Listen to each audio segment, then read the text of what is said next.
Ladies and gentlemen, welcome. Today is my distinct pleasure to introduce a man who is recognized... The battle of evolution is only one skirmish in a much larger war. Science simply makes no use of the hypothesis of God. Ask yourself, what has intelligent design given us? Nothing.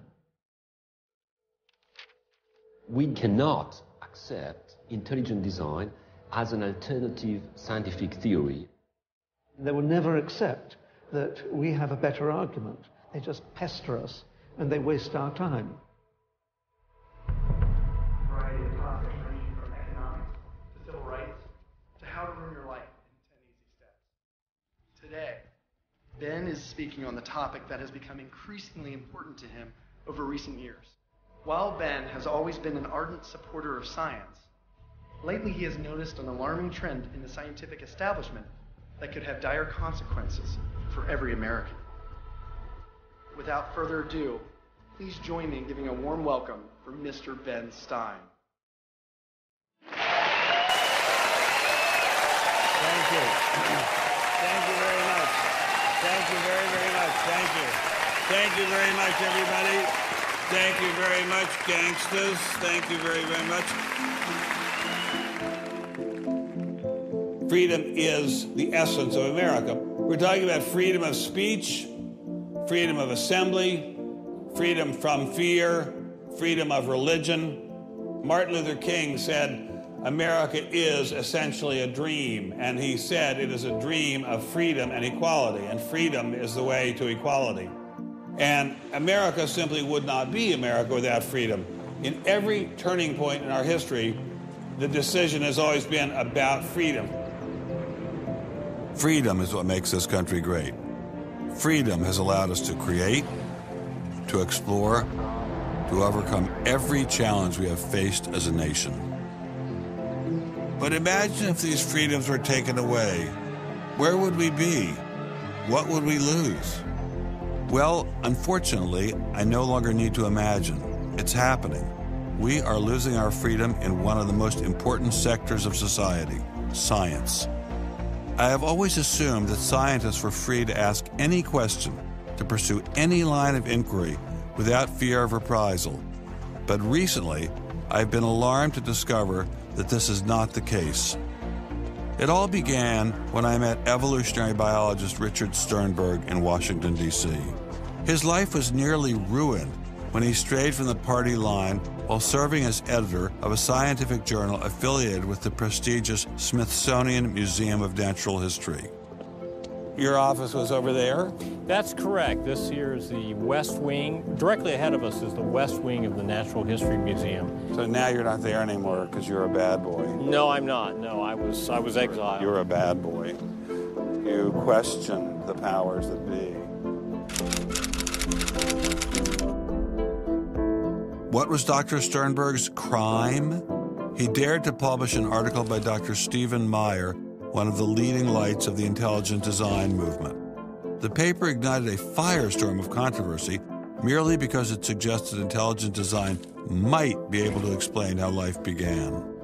As a result, Dr. Sternberg lost his office, his political and religious beliefs were investigated, and he was pressured to resign. The questioning of Darwinism was a bridge too far for many. The mentioning of intelligent design that occurs at the end of the paper was over the top.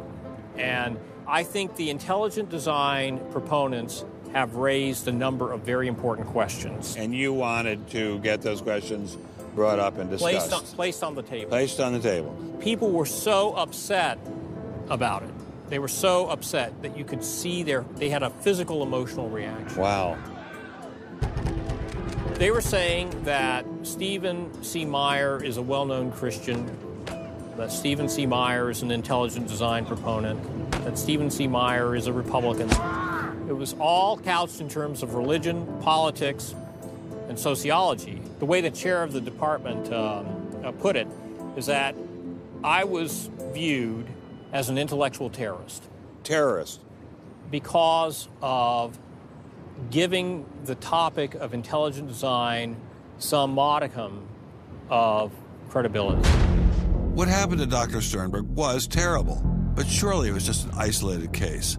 I was still pretty skeptical, so naturally I checked in with the head of the Skeptics Society, Michael Shermer. So I can't prove there is no God, or Yahweh in your case, any more than I can prove there is no Isis, Zeus, Apollo, Brahma, Ganesha, Mithras, Allah, or for that matter, the flying spaghetti monster. And think about just one thing. Why would the aliens look like this? Well, these are bipedal. Who drew that? Skepticism, it's not a position you take. It's just an approach to claims. So this one is called the borderlands of science, where sense meets nonsense. Is intelligent design nonsense? Well, it's unproven. So in that sense, it's nonsense. So I would put it in the sort of shaded areas between good, solid science and total nonsense. You know, it's sort of 3/4 of the way toward the nonsense side.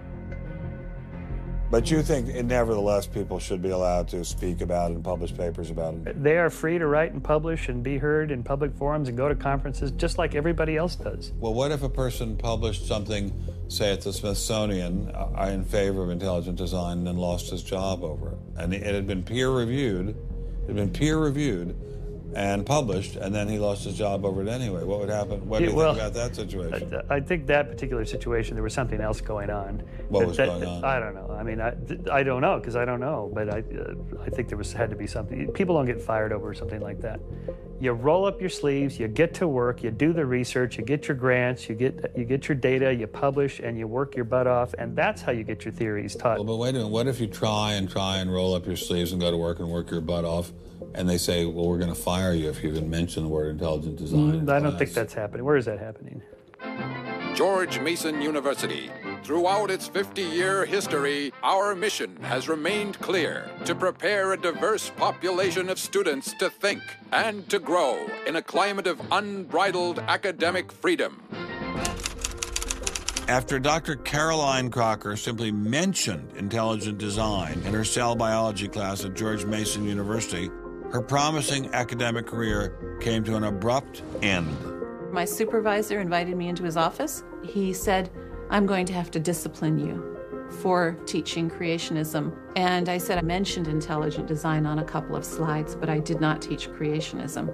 He said, "Nonetheless, you have to be disciplined." At the end of the semester, I lost my job. Not only did this well-loved professor lose her job at George Mason, she suddenly found herself blacklisted, unable to find a job anywhere. So whenever I interviewed for a job, I would be offered it, usually on the spot.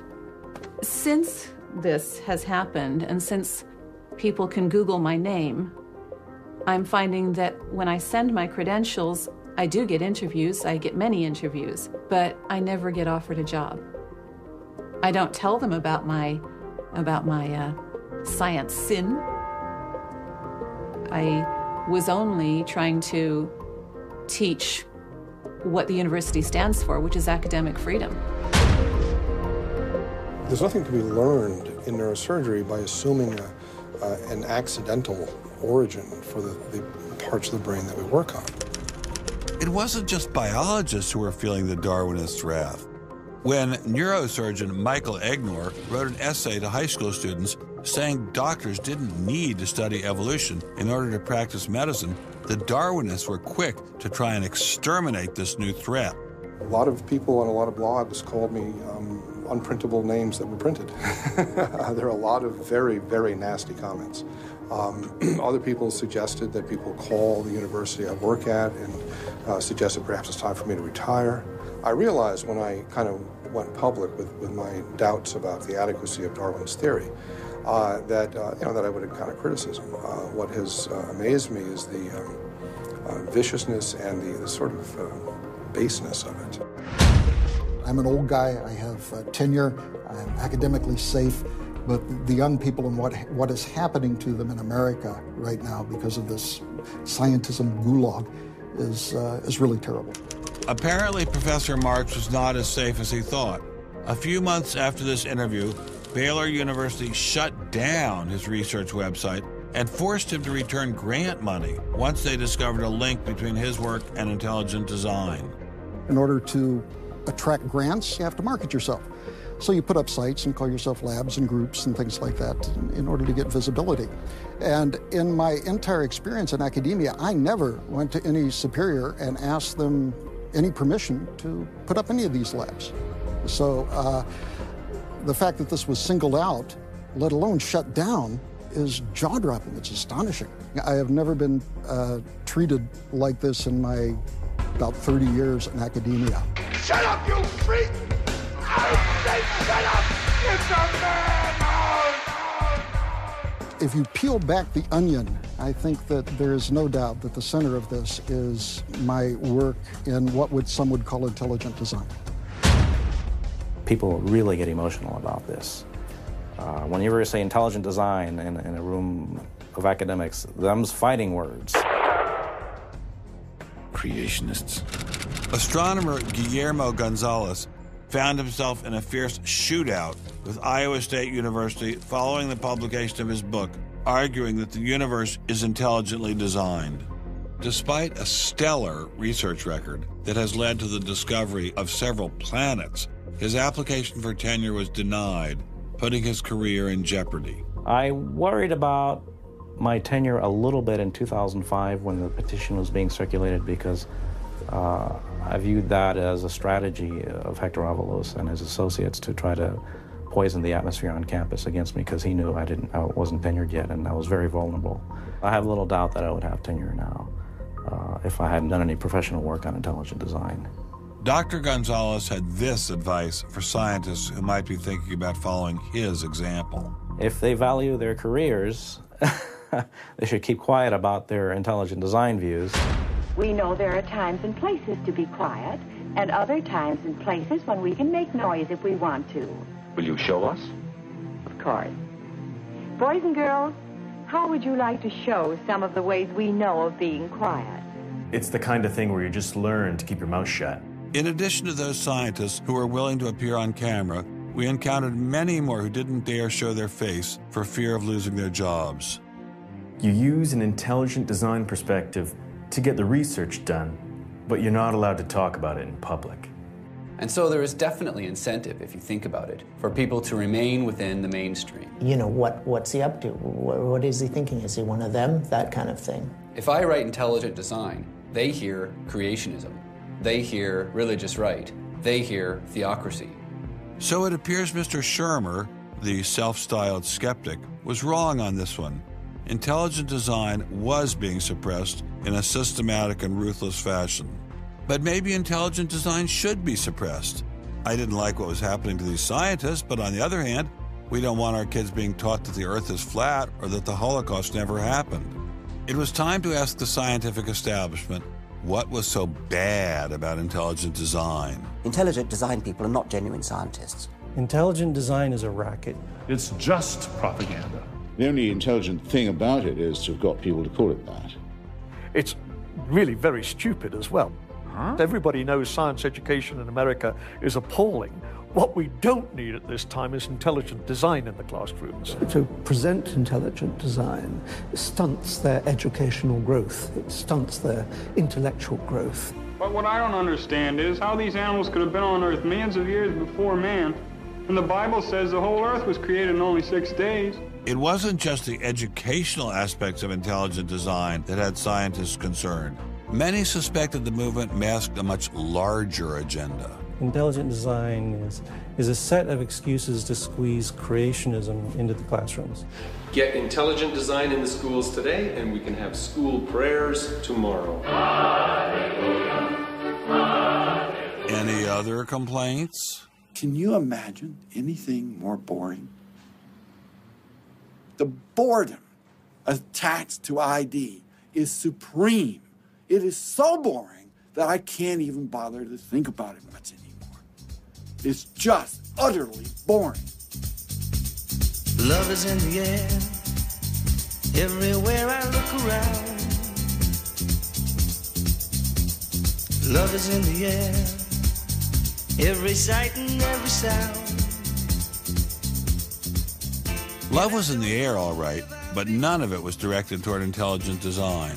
There seemed to be a lot to hate about ID, and nearly all of that hatred was focused on one place: The people from the Discovery Institute, the people who are doing the intelligent design, they're all varnish and no product. The Discovery Institute is a propaganda mill. It's an institution designed to suck in money from religious investors and turn it into a sanitized, somewhat secular version of the creation story to get it into the schools.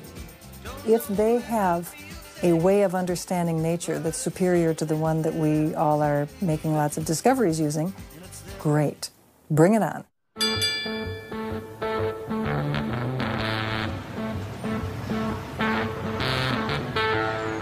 are really, really lost. I think it's on 3rd. I think it's on 3rd. I think it's down there. I have no idea where this place is.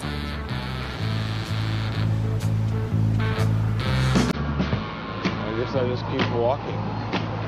Do you have any idea where the Discovery Institute is? Have you ever heard of that? Never heard of it. Okay, thank you. How are you, sir? Good. Do you have any idea where the Discovery Institute is? Not a clue. Discovery Institute. Thank you. It's very kind of you to offer. Welcome to Seattle. Thank you, sir. It's got to be this whole building. Yes, where is the Discovery Institute, please, sir? Discovery Institute on the 8th floor, suite 808. Okay. Very good. Aha! Success at last. Aha! We found you. Are you Bruce Chapman? I am. How are you? I'm Ben Stein. Well, Very welcome. kind of you to have me here. Well, I'm delighted to meet you. Can I look around and see your office? Absolutely. Do you just have this floor, or do you have several other floors as well? No, this is it. This is it? You've made an awful lot of trouble for being in such a small office. I thought it was going to be like the Pentagon. We're like the little boy that said the emperor has no clothes. And he didn't have a big organization either. When you go around and raise funds, your people are not saying to you, by the way, we're going to get all these scientists out of the classroom and put Christ back in the classroom. Well, I don't know that Christ has ever been in the science classroom. This is not a religious argument. This is something that people, we have fellows who are Jewish or agnostic or various other things. There are people, there are Muslim scientists. There are people of all kinds of backgrounds who agree that Darwin's theory has failed him. So why would you bring religion into it? You don't need religion. This is a red herring, Ben. People who don't have an argument are reduced to throwing sand in your eyes. Well, if the Discovery Institute could get its wish about this subject, what would your wish be? Well, on this subject, as on others, we'd like people to be able to have a robust dialogue and even a debate where the evidence, the best evidence, in this case, the best scientific evidence is made available to people. Well, surely no one questions there should be a debate. Oh, yes, they do. They do? They say the debate has been settled. Well, that the issue's when settled. was the debate settled? Ben, I'd like you to talk to the scientists. You don't want to get your science from me. Mr. Chapman claimed ID had nothing to do with religion. So why was my first stop Biola University, formerly known as the Bible Institute of Los Angeles?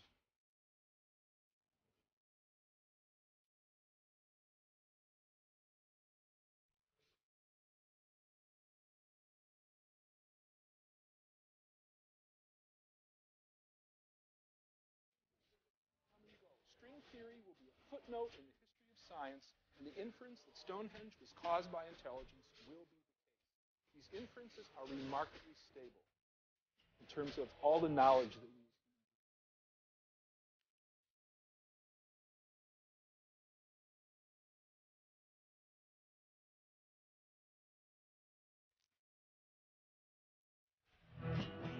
use. How much money have you ever gotten from Jerry Falwell? $0. How about Pat Robertson? 0. Are you a minister? No. Are you a priest? No. Pastor? No. Youth pastor? Oh, I did teach Sunday school once. Has this all been resolved? I mean, aren't we all Darwinists now? Except for a few cranks like you? Well, it's a funny thing that questions that aren't properly answered don't go away. This question is loaded with all kinds of political baggage, but one-on-one at a scientific meeting after the third or fourth beer, My experience has been that many evolutionary biologists will say, yeah, this theory's got a lot of problems. So you mean to tell me that there really is a debate among scientists about whether or not evolution occurred? Well, evolution is a kind of funny word. It depends on how one defines it. If it means simply change over time, even the most rock-ribbed fundamentalist knows that the history of the Earth has changed, that there's been change over time. If you define evolution precisely, though, to mean the common descent of all life on Earth from a single ancestor via undirected mutation and natural selection, that's textbook definition of neo-Darwinism, biologists of the first rank have real questions. But the modern theory of intelligent design is just microwaved creationism.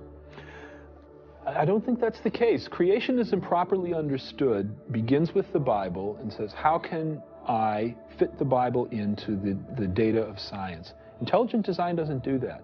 Intelligent design is the study of patterns in nature that are best explained as a result of intelligence. So intelligent designers believe that God is the designer? Not necessarily. Intelligent design is a minimal commitment scientifically to the possibility of detecting intelligent causation. Dr. Nelson didn't sound like a crazy person, but I still suspected ID was nothing but reheated creationism. My next stop didn't seem like it was going to alleviate those fears. I didn't crawl out of the ocean, I didn't come from no monkey.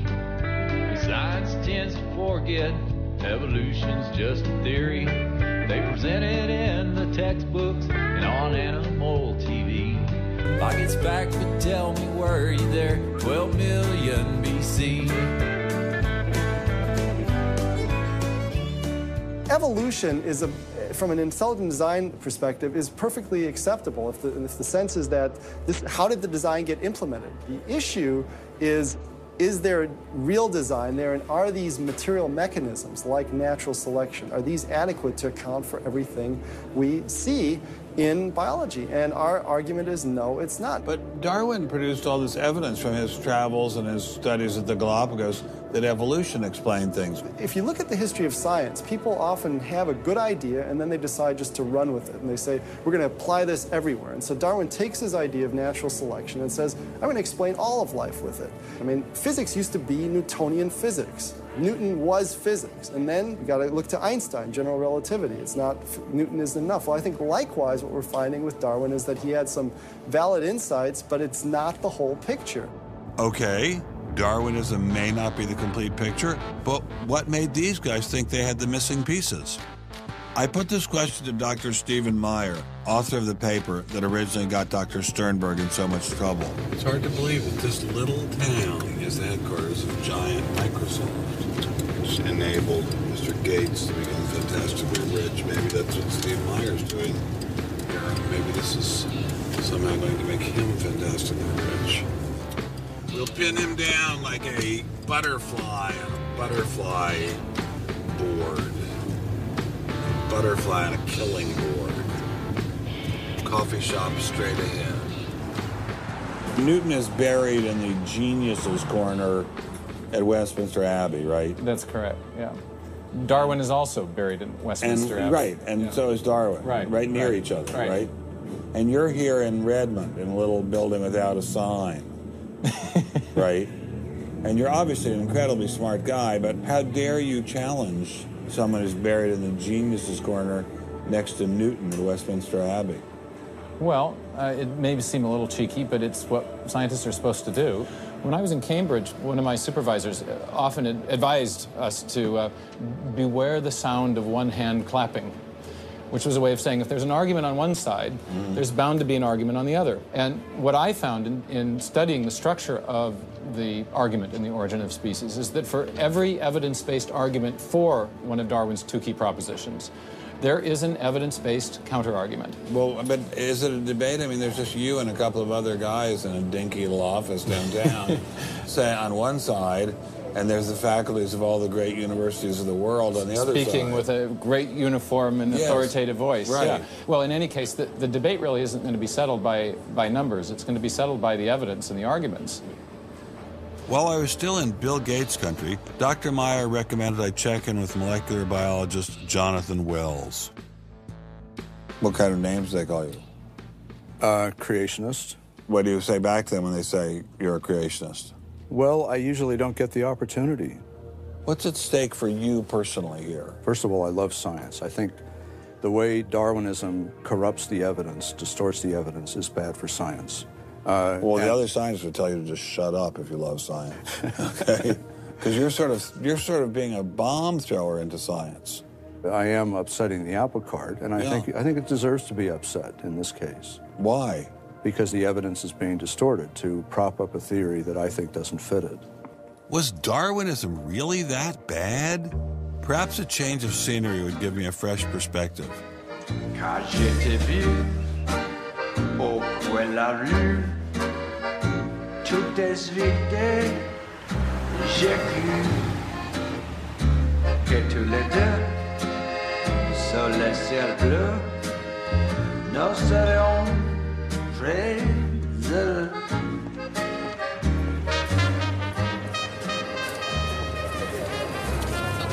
Mr. Berlinski, I assume? Mr. Stein. How are you, sir? So where are you from originally?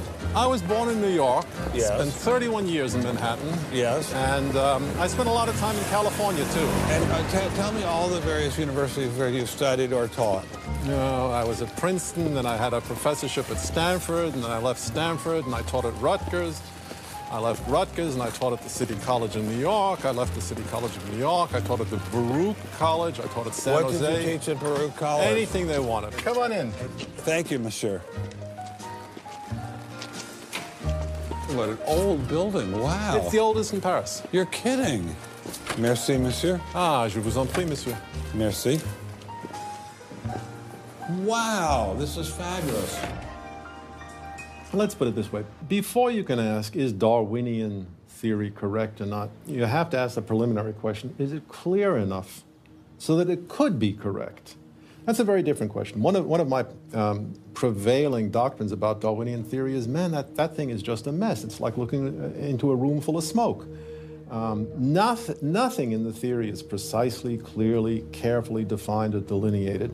It lacks all of the rigor one expects from mathematical physics, and mathematical physics lacks all of the rigor one expects from mathematics.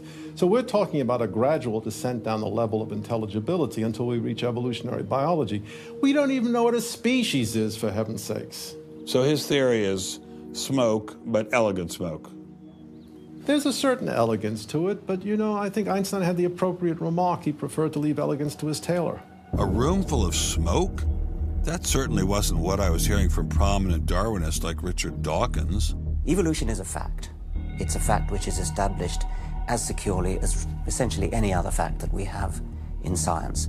Richard Dawkins is so confident that evolution is a fact, and that therefore God doesn't exist, that he has devoted his entire life to spreading the evolution gospel. I'm an atheist with respect to the Judeo-Christian God because there is not a shred of evidence in favor of the Judeo-Christian God.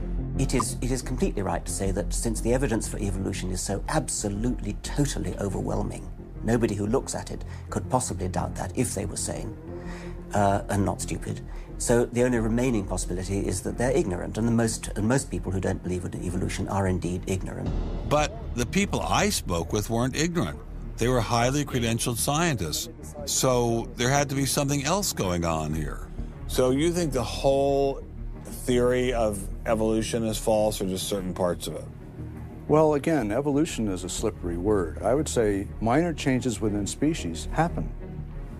But Darwin didn't write a book called How Existing Species Change Over Time.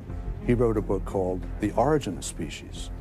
He purported to show how this same process leads to new species, in fact, every species. And the evidence for that grand claim is, in my opinion, almost totally lacking. How does Darwin or Darwinism say life began? Well, he didn't know, and in fact, nobody knows. So Darwinism, strictly defined, starts after the origin of life and deals only with living things. Well, how can there be a theory about life without a theory about how life began? Well, a grand overarching evolutionary story, of course, does include the origin of life, but Darwin's theory doesn't begin until you have the first cell. Well, does someone have a theory about how life began?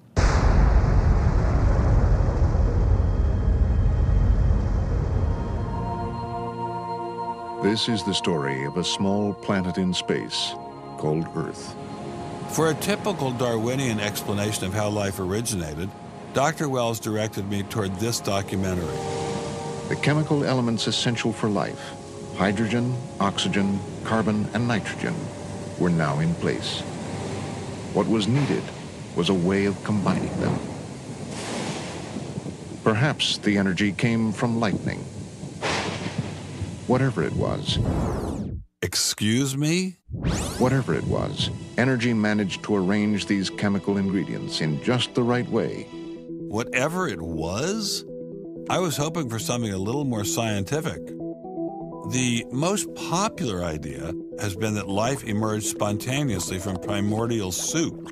In 1953, Stanley Miller mixed water, methane, ammonia, and hydrogen to simulate the early Earth's atmosphere. Then he ran electricity through it in an attempt to jumpstart life. It didn't work. While the initial results seemed promising, 50 years later, most serious scientists have abandoned this approach in favor of alternate theories. Prominent Darwinist Michael Ruse attempted to explain one of them to me. He wasn't kidding. How did we get from an inorganic world to the world of the cell? Well, one popular theory is that it might have started off on the backs of crystals. My crystal ball. Molecules piggybacked on the back of crystals forming, and that this led to more and more complex. But of course, the nice thing about crystals is every now and then you get mistakes, mutations, and that this opens the way for natural selection. But at one point there was not a living thing, and then there was a living thing. How did that happen? Well, this is I've just told you. And I don't see any reason why you shouldn't go from very simple to more and more complex to more and more complex.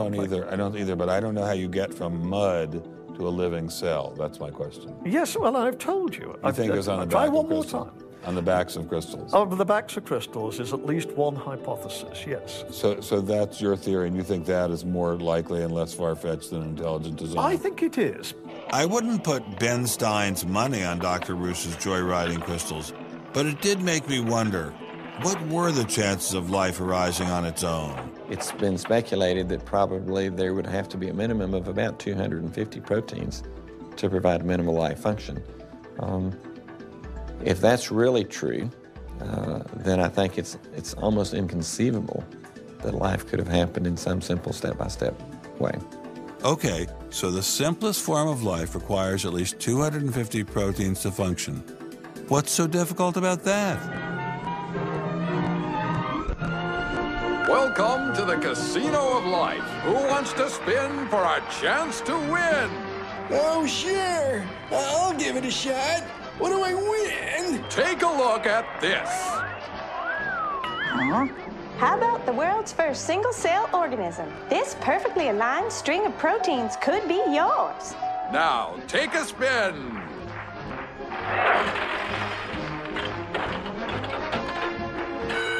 I won. Tina, tell him how many times he needs to do that to win the prize. 250. That's right, folks, and all in the correct order. But that's impossible. We've heard that before, haven't we, Richard? Come on, Mother Nature, do your thing. You stupid machine! I hate you!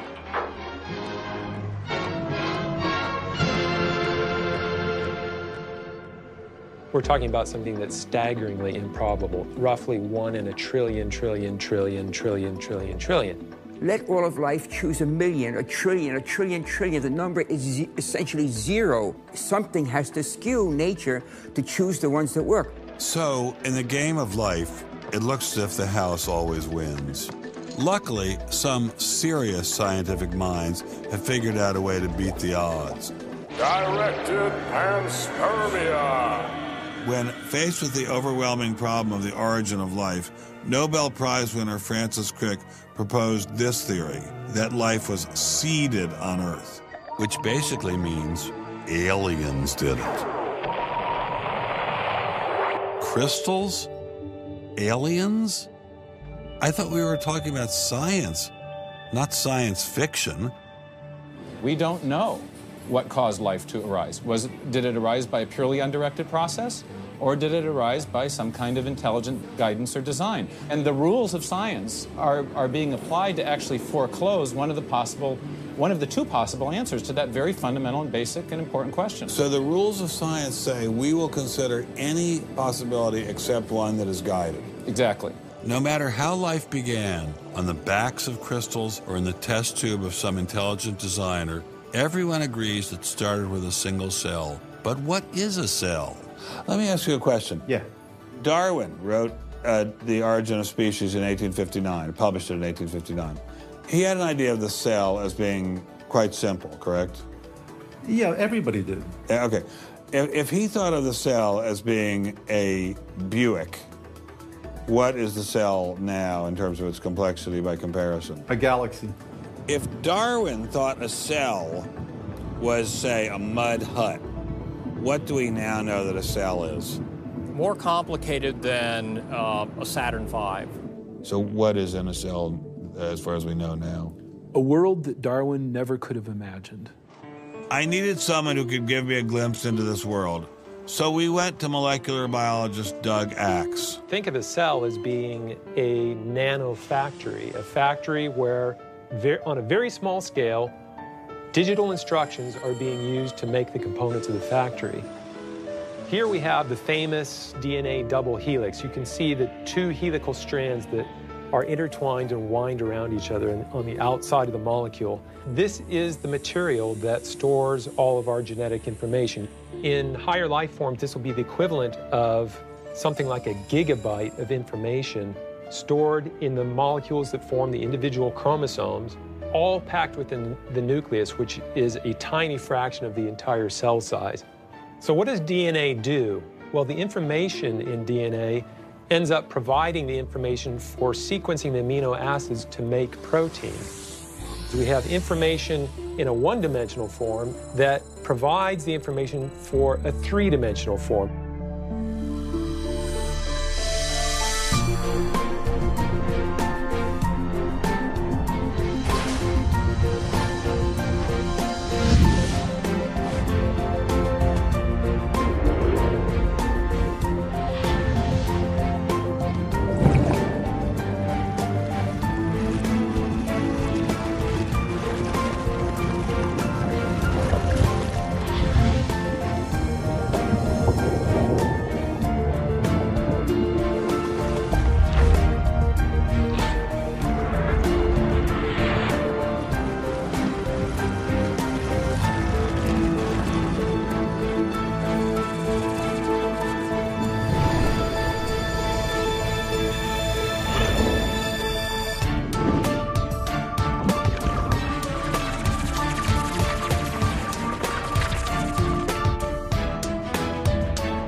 I'm finally just beginning to grasp the complexity of the cell.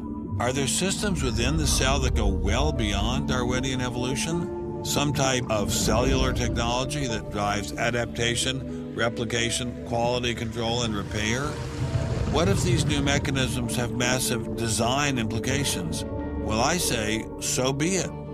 The cell really is like nothing we've ever seen in the physical world. That's got to be firmly grasped. That's not something we can just say, oh, well, it's just a little bit more of the same old, same old. It's not the same old, same old.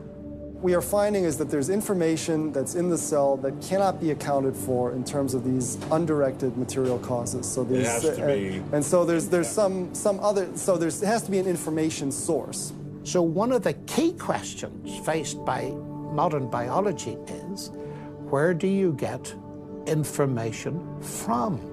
Well, Darwin assumed that the increase in information comes from natural selection.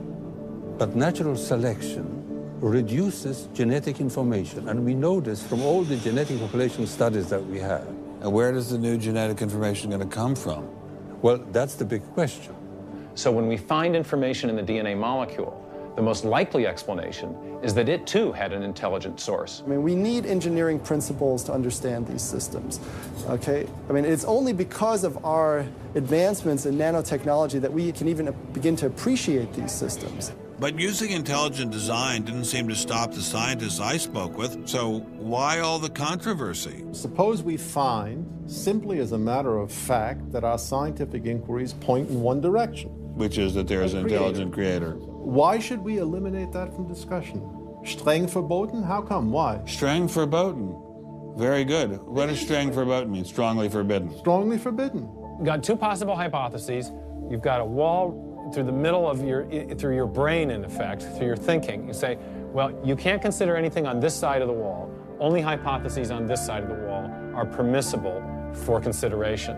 What about academic freedom? I mean, can't we just talk about this? Their reply is that science is not a democratic process. Oh, really? And that there is a consensus view. But wait a minute, we are to subscribe to the wait a second, but view. Darwin challenged the consensus view, and that's how we got Darwinism.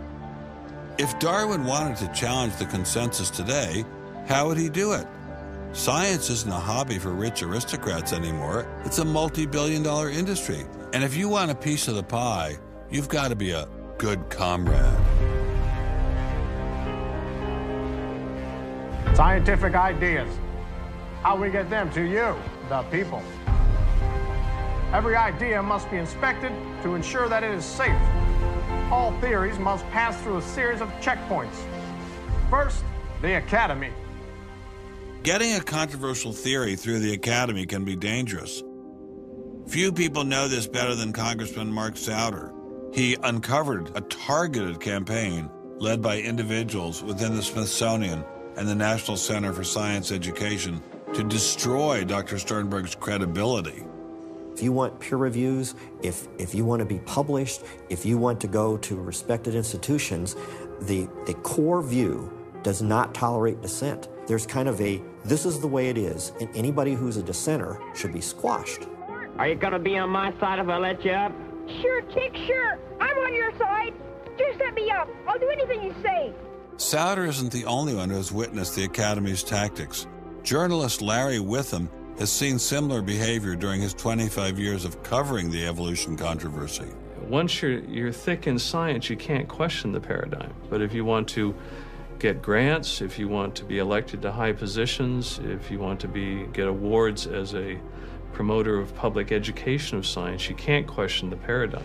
People cannot be trusted to form their own opinions. This business about open-mindedness is nonsense. Why is the scientific establishment so afraid of free speech? There is this fear that if one aspect of the theory is closely scrutinized, there's going to be an unraveling. Who are you? Oh, I am the great and powerful Wizard of Oz. I interviewed dozens and dozens of scientists, and when they're amongst each other or talking to a journalist who they trust, they'll speak about, it's incredibly complex, or molecular biology is in a crisis. But publicly, they can't say that. Keeping a keen eye on the Academy, our various watchdog organizations. Listen to Eugenie Scott of the National Center for Science Education. The NCSE has been at the heart of virtually every evolution controversy over the past 25 years, vigorously defending the Darwinian gospel. We have had a lot of business, unfortunately, at NCSE in the last few years, because virtually every state in which science education standards has come up for consideration has had a big fight about the coverage of evolution in them. NCSE was started by a group of scientists and teachers who were very concerned because in the late 70s and early 80s there were a lot of attempts to pass equal time for creation science and evolution laws. And clearly this is something that neither scientists nor teachers liked. It wasn't exactly help the creationists are coming, but it's, kind of along those lines. Most scientists just throw up their hands and say, creationists, they drive me crazy, you handle it. And we've worked a lot with science education organizations. The most important group we work with is members of the faith community, because the best kept secret in this controversy is that Catholics and mainstream Protestants are okay on evolution. Are you sure about that, Eugenie? Liberal Christians have been fighting with conservative Christians for so long that they'll side with anybody against the fundamentalists. And Eugenie Scott says, well, welcome over. There's a kind of science defense lobby, or an evolution defense lobby in particular. They are mostly atheists, but they are desperately wanting to be friendly to mainstream, sensible religious people. And the way you do that is to tell them that there's no incompatibility between science and religion. But is there really an incompatibility? Can't we believe in God and Darwin? Implicit in most evolutionary theory is that either there's no God or God can't have any role in it. So naturally, as many evolutionists will say, it's the strongest engine for atheism. If they called me as a witness, and a lawyer said, Dr. Dawkins, has your belief in evolution, has your study of evolution turned you towards atheism? I would have to say yes. And that's the worst possible thing I could say for winning that court case. So people like me are bad news for the science lobby, the evolution lobby. By the way, I'm being a hell of a lot more frank and honest in this interview than many people in this field would be. Working hard to keep ideas in check are our friends in the media. Morning, paper. Paper, mister? The tendency of the media is to side with the establishment because they inherently agree with the establishment. Eugenie Scott, my understanding is that there is not a single peer-reviewed article out there that supports intelligent design. Am I wrong? You are not wrong. You are correct. I believe that we get coverage, but we always get coverage like we're the outsider, not like it's an even debate. But instead of merely reporting news, he analyzes it, often expressing his personal opinions. We constantly deal with reporters who refuse even to report the correct definition of intelligent design. They, over and over again, talk about life is so complex, God must have done it. Just admit it, it's religion. It's very simple. You just can't, it's religion. It's a wanton distortion of our position. Study desk. I've got a hot story here. You can look at Associated Press stories, and the same sentence will appear in those stories for 10 years. Intelligent design says that life is too complex. It's called a boilerplate. And the reporter never reports anymore or gets any new ways to say it, so the public understanding never advances. But what happens if a reporter decides to take a more balanced approach to intelligent design? There might be remarkable pressure on that reporter not to side against the evolutionists. I thought I told you to kill that story. Few reporters have learned this better than author and journalist Pamela Winnick. When she refused to take sides in an article she wrote about intelligent design, the Darwinists found a new favorite target. Number one, I wasn't Christian, I was Jewish. Number two, I wasn't religious. Number three, I was not taking a position in favor of creationism. I was writing about intelligent design, and it didn't matter. After I wrote that one piece, everything I wrote on the subject was scrutinized. There were hate letters coming into the newspaper. If you give any credence to it whatsoever, which means just writing about it, you are just finished as a journalist. Other journalists we spoke with told similar stories, but didn't dare appear on camera. And now, the presses are ready to roll. When all other checkpoints fail, there is always the courts.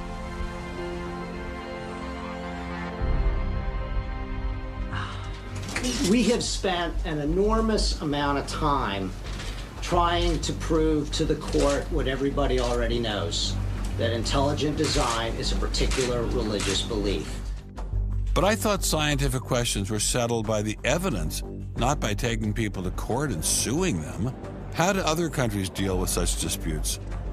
Dr. Marcy Giertuk, a population geneticist who now represents Poland in the European Parliament, was able to shed some light on this topic. The censorship of teaching criticism of evolution is and always was much stronger in, say, in your country, in the United States, than it ever was in Poland. Why? Why would the censorship? That is because you have a political correctness in your country. These issues are brought to court And the court says what you can and what you cannot teach. We want to know what you teach, what books you use, how you teach it. We never had that sort of way of deciding scientific issues in Poland. We never had the courts involved. So you are saying that as far as the teaching of science is concerned, Poland is freer academically than the United States? I think in this particular issue of evolution, I think this is true. But how effective are the courts in deciding such matters? What about the general idea that intelligent design is doomed as a result of several recent legal setbacks? I think court cases don't decide anything. I mean, if you look at the Scopes trial, who won that trial? It wasn't the evolutionists. I mean, it was the Tennessee law was upheld, barring evolution. And yet, in the popular imagination, Scopes is the hero. Inherit the Wind, that movie, which is really bogus history based on the Scopes trial, has carried the day. These issues go much deeper than any decision by a judge. The evolution debate does seem to run much deeper than the courts, much deeper even than science. To generate this level of hostility, ID must threaten something at the very core of the Darwinian establishment. The entire globe is today the site of a momentous conflict. It is the challenge of ideas.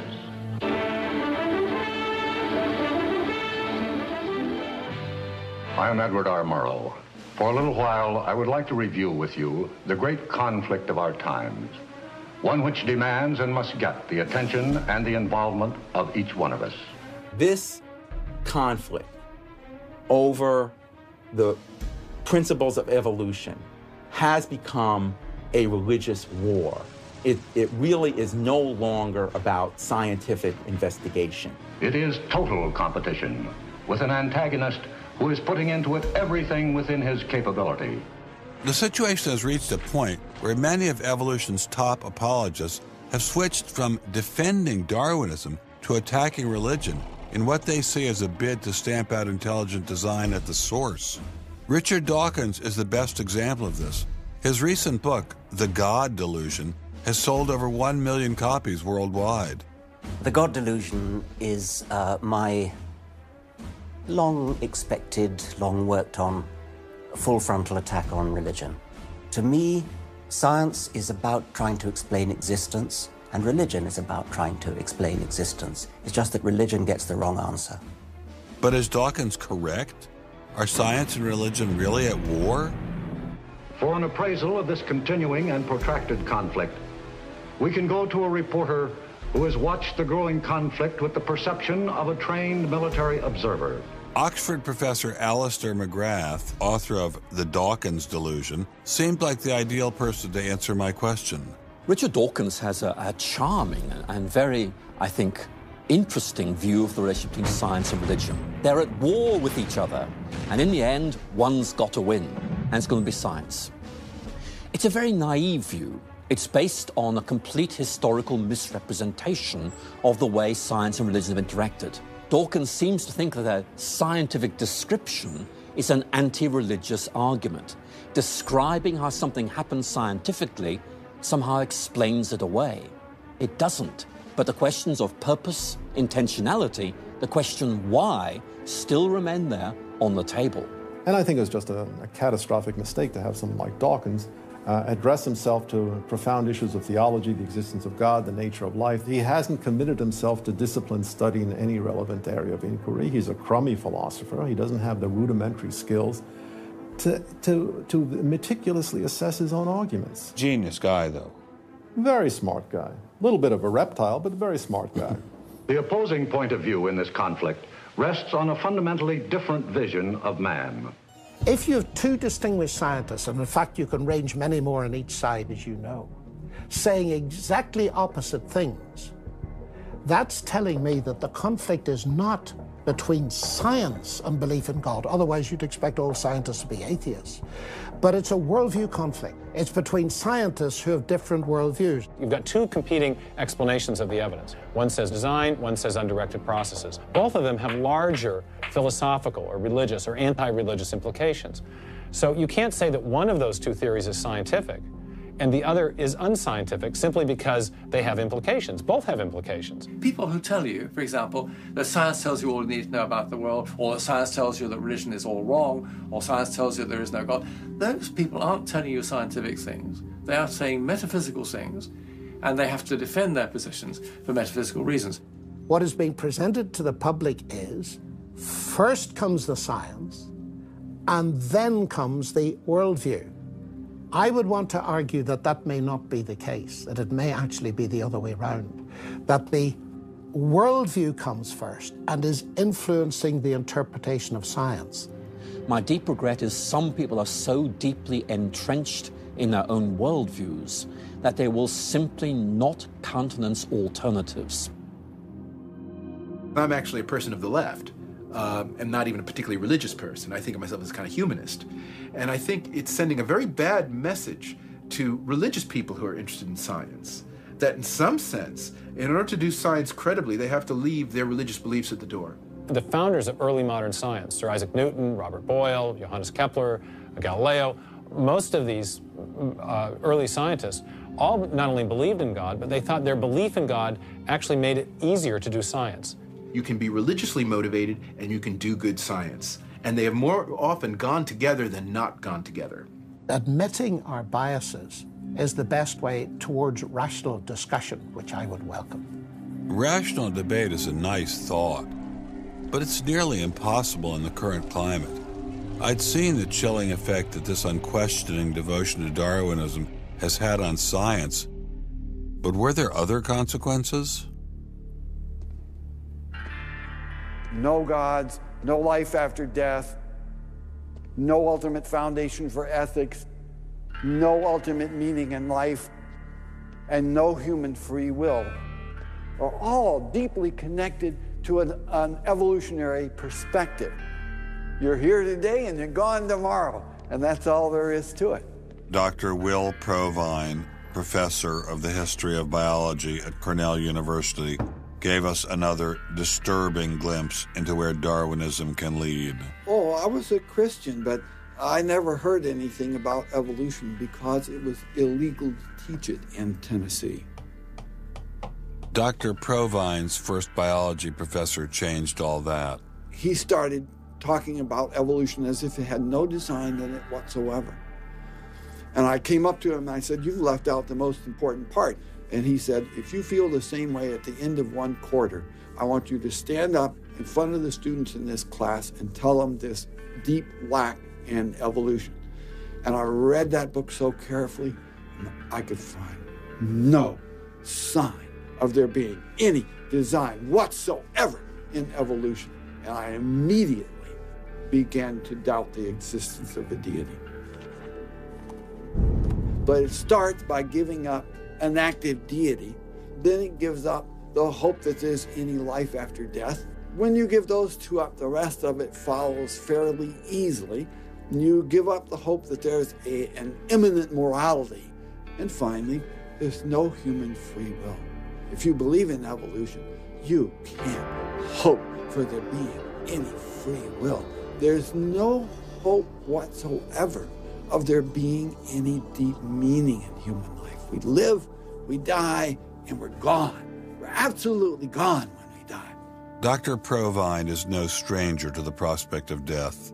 Nearly a decade ago, he was diagnosed with a large brain tumor. Let's suppose my tumor comes back, as it almost certainly will.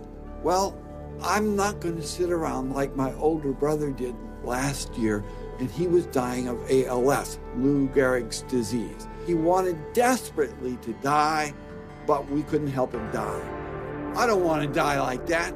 I'm going to shoot myself in the head long before then. I'm going to do something different.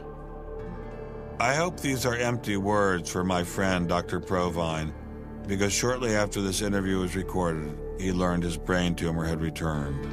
I don't feel one bit bad about holding the views that I do. There's not anything in the views I hold that makes me, oh, I wish I had free will, or, oh, I wish there were a God. I don't ever wish that. Dr. Provine's deconversion story was typical amongst the Darwinists we interviewed. Biologist P.Z. Myers, who runs the pro-Darwin, anti-religion blog Pharyngula, says science eroded his faith as well. I never hated religion. I found religion quite comfortable, and I liked the people in it.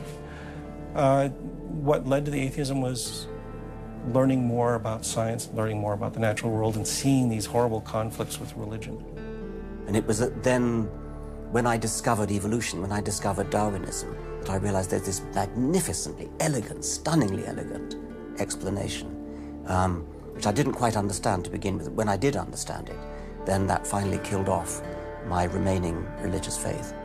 After hearing these stories, I was not surprised to discover that most evolutionary biologists share Professor Dawkins' views.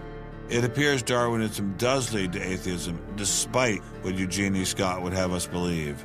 And if you separate out the ethical message from religion, what have you got left? You got a bunch of fairy tales, right?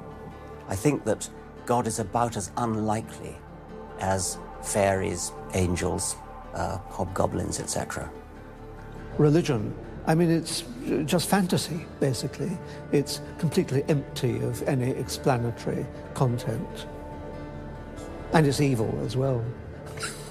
Half the people in this country think that drugs is what you have to regulate to make us safer, and half the people think guns. That's what you got to regulate to make us safer. But I always think if you're going to regulate one thing that has the most potential to cause death and destruction, religion. You got to start with religion, and religion is an idea that gives some people comfort, and we don't want to take it away from them. It's like knitting. People like to knit. You know, we're not going to take their knitting needles away. We're not going to take away their churches. But what we have to do is get it to a place where religion is treated at the level it should be treated. That is, something fun that people get together and do on the weekend and really doesn't affect their life as much as it has been so far. So, what would the world look like if Dr. Myers got his wish? Greater science literacy, which is going to lead to the erosion of religion. And then we'll get this nice positive feedback mechanism going, where as religion slowly fades away, we get more and more science to replace it. And that will displace more and more religion, which will allow more and more science in. And we'll eventually get to that point where religion has taken that appropriate place as a side dish rather than the main course. But will eradicating religion really lead to a modern utopia? Let me try to imagine that, and let's let history be our guide.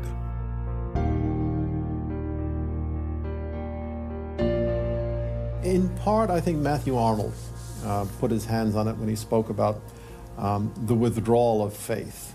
There is a connection between a society that has at least a minimal commitment to certain kinds of transcendental values and what human beings permit themselves to do one to the other.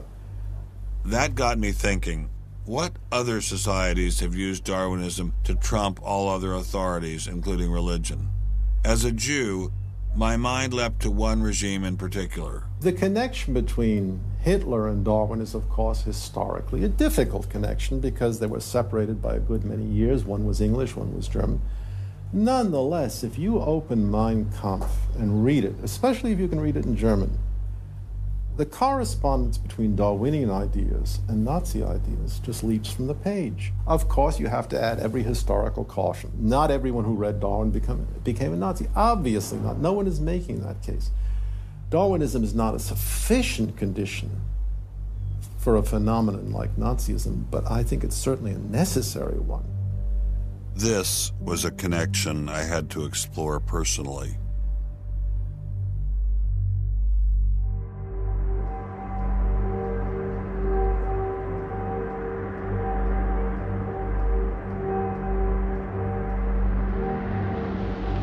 American officers arrive at a Nazi institution seized by First Army troops.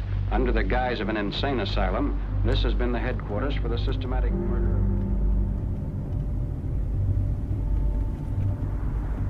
So what is this place? During the Second World War, 15,000 people were killed here. Why were they killed?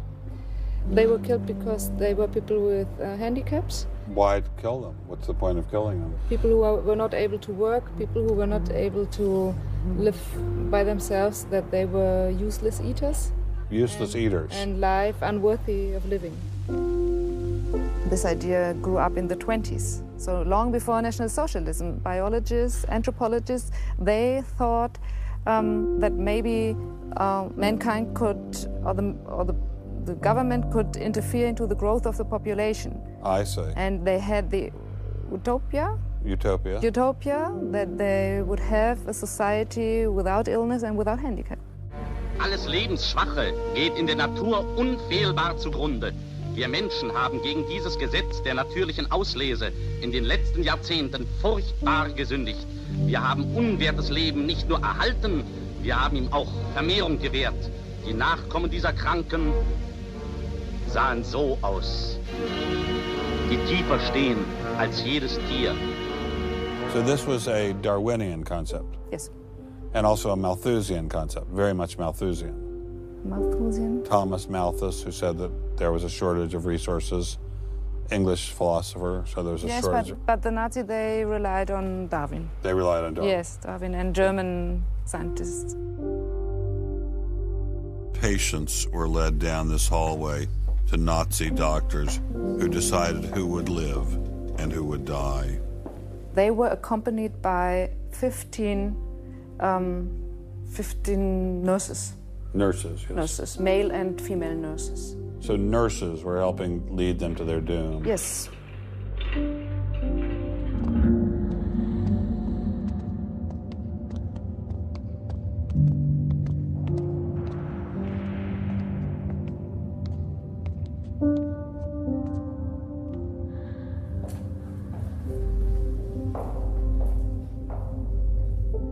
So were the prisoners told they were taking a shower? Yes, they were taking a shower, and here was 1 or 2 showers. So how many people were brought into this room? 60 to 70.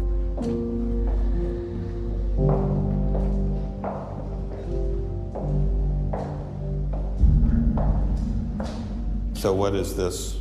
This is the dissection table. Do you ever think to yourself, the sane ones were the ones lying here having their brains removed? The insane one was Dr. Gorgas and all the other people did? No, I don't think that, because I think those people who killed here, they were very sane because they had their purposes. They had purposes? Yes. I don't think they were insane.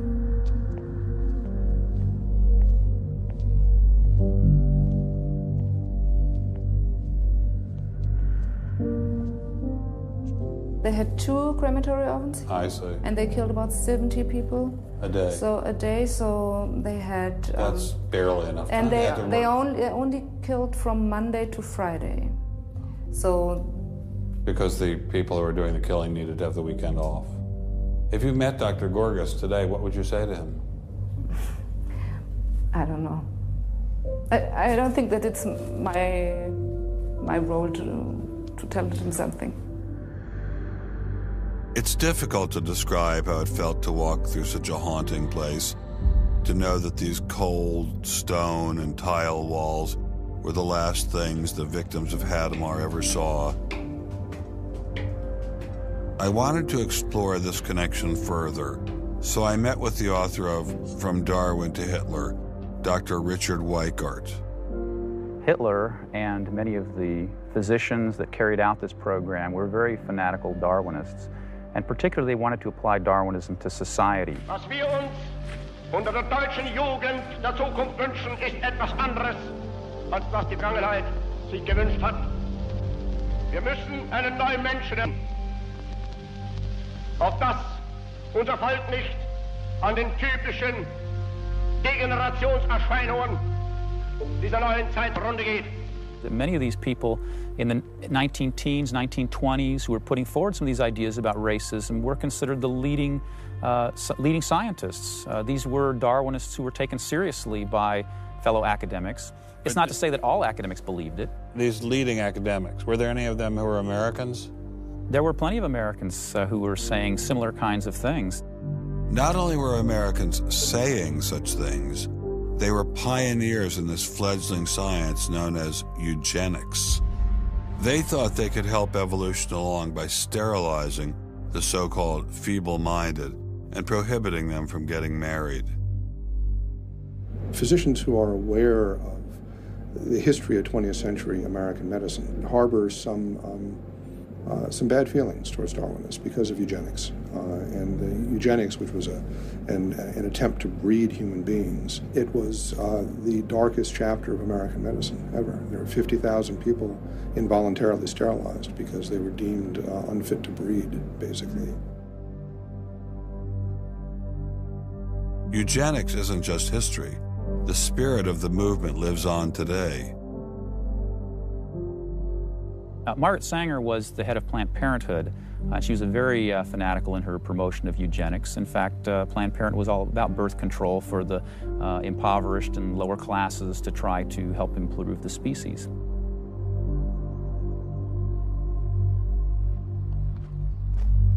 From Hadamar, I traveled with Dr. Weikart to Dachau, where the Nazis applied the ideas of eugenics on a massive mechanistic scale. When it was a fully functioning concentration camp, and what was the purpose of it? I mean, part of it was to repress political enemies. What was the rest of the purpose? Well, beyond the repression of the political enemies, which was its purpose at the very beginning, then later on it transformed into repressing racial enemies. And sometimes those categories overlapped because sometimes they thought that these people were political enemies because they were inferior biologically. The war itself was part of the Darwinian struggle for existence for Hitler. And he saw the extermination of the Jews as one of those fronts to this warfare going on as this Darwinian struggle for existence. Would you say that Hitler was insane? No, I wouldn't say he was insane. I think he had imbibed some very, very wrong ideas. And in fact, I think he took the logic of them in certain ways that brought him to take very radical solutions for them. Would you say he was evil? Oh, I'd definitely say he was evil. Is there such a thing as evil? Oh, I think there is. And is there such a thing as good? Oh, definitely. And evil can sometimes be rationalized as science. Oh, sure. And evil can sometimes be when it's rationalized as science, and I think when it's rationalized in this particular way in particular, I think Hitler thought he was doing good. He thought he was doing good? Oh, I think so. He thought he was benefiting. He thought he was benefiting humanity by driving evolution forward and creating a better humanity.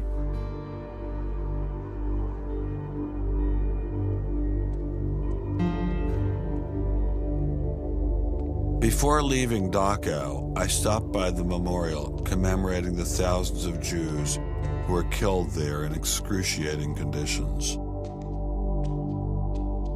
I know that Darwinism does not automatically equate to Nazism. But if Darwinism inspired and justified such horrific events in the past, could it be used to rationalize similar initiatives today? There's a good German expression, so fängt es immer ein. I mean, it always begins in the same way. Something to remember in the context of United States discussions of euthanasia and abortion. It always begins in the same way. There seems to be an excellent argument for getting rid of useless people by killing them. Or at least it seems excellent to the people advancing the argument. It's a love affair with death and, the euthanasia and this movement going on, which I find appalling. And the idea is that, immediately rid our society of anybody who might be a drain and think of people in economic terms. And I think that's where some of the Darwin fits in, actually. It's just a devaluing of human life. First of all, if you take seriously that evolution has to do with, the transition of life forms and that life and death are just natural processes, then one gets to be liberal about abortion and euthanasia. All of those kinds of ideas seem to me follow very naturally from a Darwinian perspective, a deprivileging of human beings, basically. And I think that people who want to endorse Darwinism have to sort of take this kind of viewpoint very seriously. And when we see an elite, and it is an elite that controls essentially all the research money in science, saying there is no such thing as moral truth, science will not be related to religion. I mean, it's essentially official policy of the National Academy of Science that religion and science will not be related. I mean, hey, that cuts off a lot of debate, doesn't it? What's going to happen if this doesn't change? Well, I think we're watching it happen, aren't we? I needed time to think, so I traveled to the birthplace of this idea.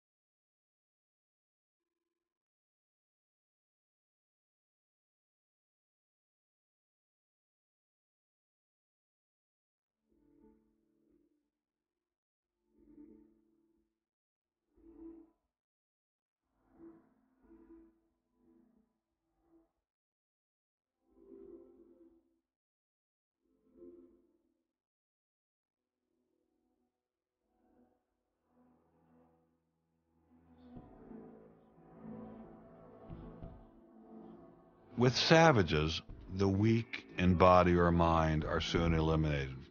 We civilized men, on the other hand, do our utmost to check the process of elimination. We build asylums for the imbecile, the maimed, and the sick. Thus, the weak members of civilized societies propagate their kind. No one who has attended to the breeding of domestic animals will doubt that this must be highly injurious to the race of man. Hardly anyone is so ignorant as to allow his worst animals to breed. Charles Darwin, The Descent of Man, 1871.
Throughout the Cold War in Germany, there was this wall erected to keep ideas out. It was erected by people who held an ideology, that were afraid of a competition from other ideas that would come into their society. And what we're seeing happening in science today is very much like that. But I think that's just a strategy for protecting a failing ideology from competition. America didn't become the great nation that it is by suppressing ideas. It progressed by allowing freedom of speech and freedom of inquiry. Thomas Jefferson got it right when he wrote, "We hold these truths to be self-evident, that all men are created equal, that they are endowed by their Creator with certain unalienable rights, that among these are life, liberty, and the pursuit of happiness." Hundreds of thousands of Americans have given their lives to protect these values, but now they're under threat once again. It wasn't just scientists who were being expelled. It was freedom itself, the very foundation of the American dream, the very foundation of America. If we allowed freedom to be expelled in science, where would it end? The Darwinian establishment is so massive and so entrenched, it appears impenetrable. I couldn't bring it down myself, but I could at least confront those who had expelled the scientists I'd met. What would you say if you had Eugenie Scott sitting next to you? What would you say to her? I would ask her, by what authority does she and those like her presume to declare what is and is not science. You know, he's sort of made himself martyr of the day. They've gotten a lot of mileage out of, you know, poor Rick Sternberg. And we got lip service from the leadership of the Smithsonian, but I didn't feel they ever followed through. We went into the Smithsonian looking for answers, but we ran into the same stone wall as Congressman Souder. We're not authorized to do this, Mr. Scott. Come on down to the office, would you please?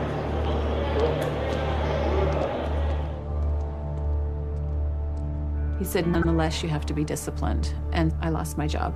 We did get an interview with a spokesman from George Mason, but it was impossible to knock him off his script. Her contract was not renewed. It was simply not renewing her contract, which she's satisfied. Her contract was not renewed, had nothing to do with the controversy of that topic of intelligent design. I have never been treated like this in my about 30 years in academia. We received a similar reception at Baylor University. They refused to admit that what had happened to Dr. Marks had anything to do with ID. Certainly the conversations I've had, this has not, the intelligent design situation has not been the thrust of the conversation. It's a procedural issue, and that's the way we dealt with it. Funny, that's not how Dean Kelly put things in his original email to Dr. Marks.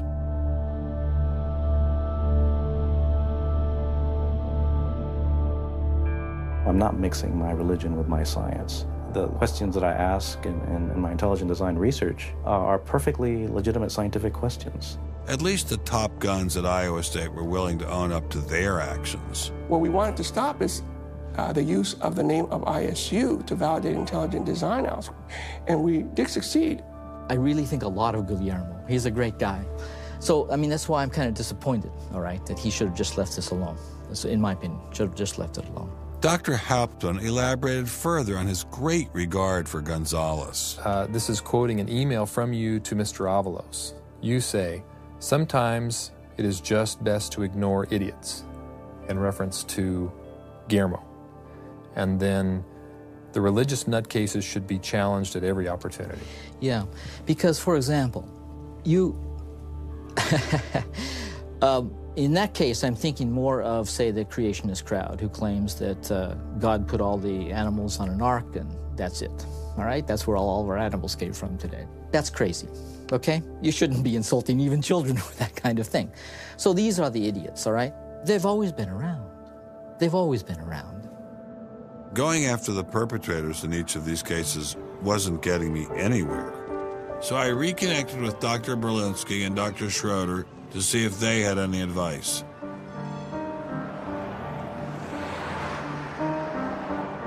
There's a boundary to what science will accept right now. I think the parallel is exactly this wall coming down. Ask any Berliner on from the east side what it meant to have the wall come down. If it is possible to make a break in the wall that will allow academia to ask these fundamental questions that exist and allow them in the science classrooms as well. It'd be nice to see the scientific establishment lose some of its prestige and power. It'd be nice to see other questions being opened up. Above all, it'd be nice to have a real spirit of self-criticism penetrating the sciences. What can I do to bring down the wall? Is there anything I can do? Make it apparent to the world that a wall exists. There are vast numbers of persons who talk about academic freedom. And there is academic freedom as long as you're on the correct side of the wall. But if you're on the wrong side of the wall, as we mentioned a few moments ago, you lose tenure, and that's a given. I took Dr. Schroeder's words to heart. Obviously, I couldn't take down the wall myself, but I could confront one of its modern architects.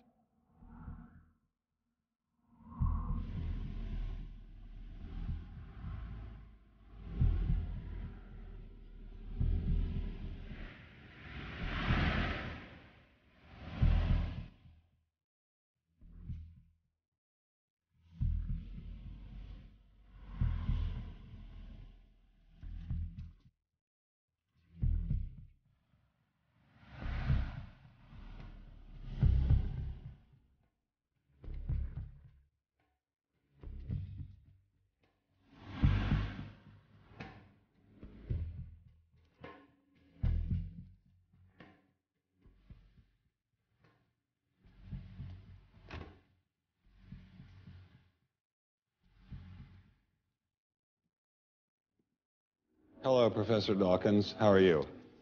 I'm Ben Stein. I'm so sorry to keep you waiting. How are you? Fine, thank you. You have written that God is a psychotic delinquent invented by mad, deluded people. No, I didn't say quite that. I said something rather better than that. Oh, well, please tell us what you said. Please tell us what you said. Well, I would have to read it from the book. No, please. The God of the Old Testament is arguably the most unpleasant character in all fiction. Jealous and proud of it, a petty, unjust, unforgiving control freak, a vindictive, bloodthirsty ethnic cleanser, a misogynistic, homophobic, racist, infanticidal, genocidal, filicidal, pestilential, megalomaniacal, sadomasochistic, capriciously malevolent bully. So that's what you think of God? Yeah. How about if people believed in a God of infinite lovingness and kindness and forgiveness and generosity, sort of like the modern day God? Why spoil it for them? Why not just let them have their fun and enjoy it? I mean, I don't want to spoil anything for anybody. I write a book, people can read it if they want to. I believe that it is a liberating thing to free yourself from primitive superstition. So religion is a primitive superstition? Oh, I think it is, yes. So you believe it's liberating to tell people that there is no God? I think a lot of people, when they give up God, feel a great sense of release and freedom. Why do you think that? I mean, what's your dad? What's your scientist? What's your data? I think, well, I've had a lot of letters saying that, and I've... There are 8 billion people in the world, Dr. Dawkins. How many letters have you had? No, I haven't done that. That's quite true. Professor Dawkins seemed so convinced that God doesn't exist that I wondered if he would be willing to put a number on it. Well, it's hard to put a figure on it, but I mean, I put it as something like, 99% against or something. Well, how do you know it's 99% against, say, not 97%? No, I did. You asked me to put a figure on it, and I'm not comfortable putting a figure on it. I think I just think it's very unlikely. What? But you couldn't put a number on it? No, of course not. So it could be 49%. Well, it would be. I mean, I think it's unlikely, but it's quite far from 50%. How do you know? I don't know. I mean, I put an argument in the book. Well, then who did create the heavens and the earth? Why do you use the word who? You see, you immediately beg the question by using the word who. Well, then how did it get created? Well, by a very slow process. Well, how did it start? Nobody knows how it started. We know the kind of event that it must have been. We know the sort of event that must have happened for the origin of life. And what was that? It was the origin of the first self-replicating molecule. Right, and how did that happen? I told you we don't know. So you have no idea how it started? No, nor has anybody. Nor has anyone else. What do you think is the possibility that intelligent design might turn out to be the answer to some issues in genetics or in evolution? It could come about in the following way. It could be that at some earlier time, somewhere in the universe, a civilization evolved by probably some kind of Darwinian means to a very, very high level of technology and designed a form of life that they seeded onto, perhaps this planet. Now, that is a possibility and an intriguing possibility. And I suppose it's possible that you might find evidence for that if you look at the details of biochemistry, molecular biology. You might find a signature of some sort of designer. Wait a second. Richard Dawkins thought intelligent design might be a legitimate pursuit? And that designer could well be a higher intelligence from elsewhere in the universe. Well, but that higher intelligence would itself have had to have come about by some explicable or ultimately explicable process. It couldn't have just jumped into existence spontaneously. That's the point. So Professor Dawkins was not against intelligent design, just certain types of designers, such as God. So the Hebrew God, the God of the Old Testament, he doesn't exist in your view? Certainly. I mean, that would be a very unpleasant prospect. And the Holy Trinity of the New Testament, nothing like that. Do you believe in any of the Hindu gods? Like Vishnu? How can you ask such a question? You don't, right? How could I? I mean, why would I, given that I don't believe in any others? You don't believe in the Muslim God? No. I mean, why do you even need to ask? Well, I just wanted to be sure. So you don't believe in any God anywhere? Any God anywhere would be completely incompatible with anything that I've said. I assume. Yeah. I just wanted to make sure you don't believe in any God anywhere. No. What if after you died you ran into God? He said, "What have you been doing, Richard? I mean, what have you been doing? I've been trying to be nice to you. Yeah. I gave you a multi-million-dollar paycheck over and over again with your book, and look what you did." Bertrand Russell had that point put to him, and he said something like, "Sir, why did you take such pains to hide yourself?" But if the intelligent design people are right, God isn't hidden. We may even be able to encounter God through science, if we have the freedom to go there. What could be more intriguing than that?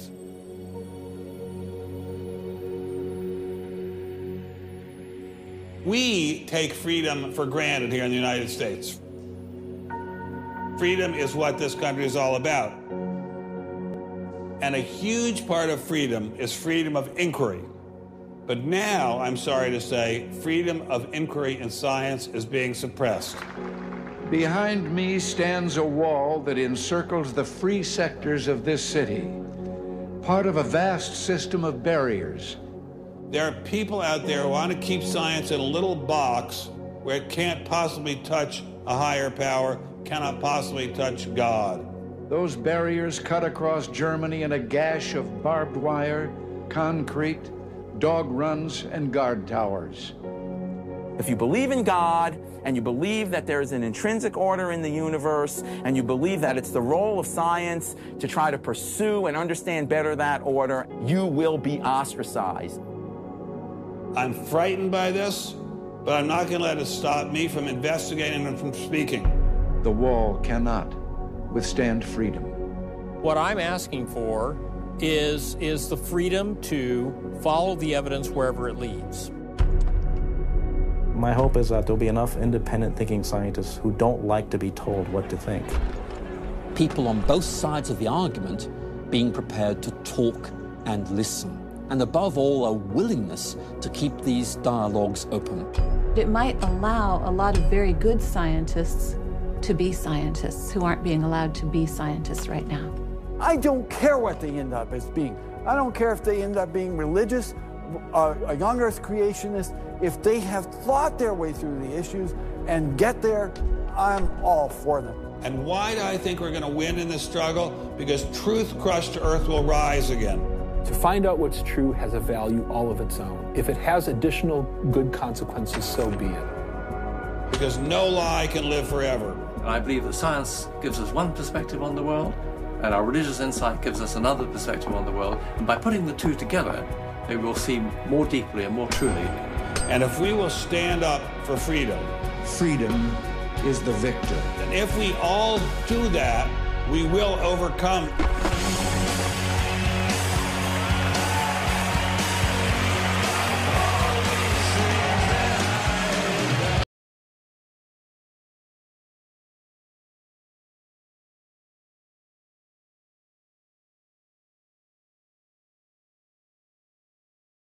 I've taken a first step by speaking out on this issue. But if the wall is to come down, we all have to do our part. Some of you will pay a heavy price for speaking out. You may even lose your job. I guarantee you'll get hate email. But if you don't get involved, will anyone be left to carry on this struggle?